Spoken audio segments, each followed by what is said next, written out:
नमस्कार मंडळी, यंदाची दीप अमावस्या 4 ऑगस्ट 2024 रोजी म्हणजेच रविवारी येत आहे. तर आषाढी एकादशीपासूनच प्रभू विष्णू निद्रावस्थ असतात. त्याच दिवसापासून चातुर्मास देखील सुरू होतो. चातुर्मास सुरू झाल्यानंतर पहिली अमावस्या म्हणून आषाढ अमावस्या अर्थातच दीप अमावस्या साजरी केली जाते. ती कशी साजरी केली जाते आणि त्याचा पूजाविधी कसा करायचा आणि इच्छित मनोकामना कशी पूर्ण करायची हे आपण आज या व्हिडिओमध्ये जाणून घेणार आहोत. तर व्हिडिओ शेवटपर्यंत नक्की पहा.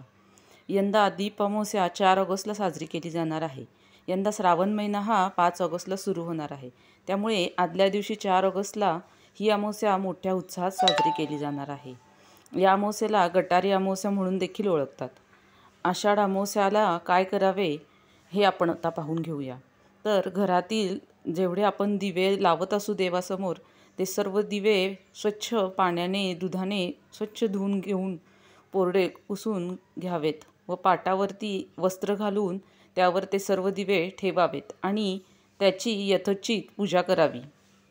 दिव्याची पूजा करताना आपण त्या दिव्यांना आघाडा, दुर्वा तसेच पिवळी फुले याचा देखील वापर करावा.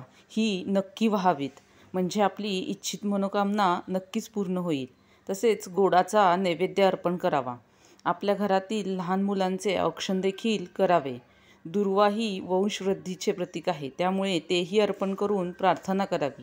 या दिवशी सुवासिनी स्त्रियांनी दिवे घासून पुसून त्याचे एकत्रितपणे पूजा करावी. त्याच्या भोवती छान अशी सुवासिक रांगोळी घालावी.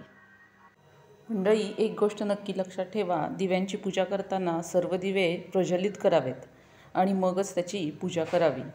पूजेमध्ये पक्वान्नांचा नैवेद्य दाखवल्यानंतर सर्व सवासिनी स्त्रियांनी त्याची यथोचित पूजा करून घेतल्यानंतर ही पुढची प्रार्थना नक्की करावी. त्याने आपल्या इच्छित मनोकामना पूर्ण होतात. तर ही प्रार्थना अशी आहे: दीप सूर्याग्निस्वरूप तेजसा तम उत्तमम ग्रहान मकृतां पूजा सर्व काम प्रदो भव. दीप सूर्याग्निस्वरूप तेजसा तेज उत्तमम ग्रहानं मकृता पूजा सर्व काम प्रदो भव. याचा अर्थ असा आहे: दीपा, तू सूर्यरूप आहेस, अग्निरूप आहेस, तेजामध्ये तू उत्तम आहेस. माझ्या पूजेचा तू स्वीकार कर आणि माझ्या सर्व इच्छा पूर्ण कर. अशी ही प्रार्थना तुम्ही दीप अमावस्येला नक्की करा. तुमच्या सर्व मनोकामना पूर्ण होतील. मी ही प्रार्थना डिस्क्रिप्शन बॉक्समध्ये तुम्हाला लिहून देत आहे. ती वाचून तुम्ही म्हणू शकता. धन्यवाद.